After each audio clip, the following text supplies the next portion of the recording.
साड़ी में कि बस खबर कि मेरे होश उड़ गए। आज हम लोग पहनने वाले हैं लहंगा में ब्लू। मैं मेकअप करने से पहले ब्लाउज पहन के आती हूँ। ये लेस कितनी क्यूट है ना। मेरा फाउंडेशन ज्यादा हो गया क्या? नहीं लगा ही नहीं है। सॉरी। नेक में लगा लेती हूँ मेरा लहंगा। मेरा मेकअप तो हो गया, कुछ फटाफट तू कर ले। और ये रहा मेरा लहंगा जो कि मुझ पर काफी ज्यादा अच्छा लगता है। अंदर कर भगवान को देखने की बजाय लोग मुझे घूर रहे थे। It's not my problem. It's your clothes problem because these are more beautiful.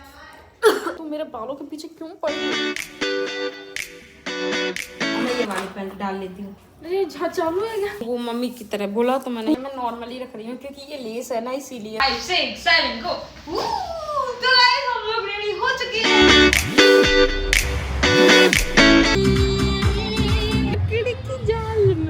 अगर तू वीडियो बना रही है मारूंगी तेरे को। वीडियो पसंद आए तो लाइक शेयर कमेंट सब करके जाना। चलो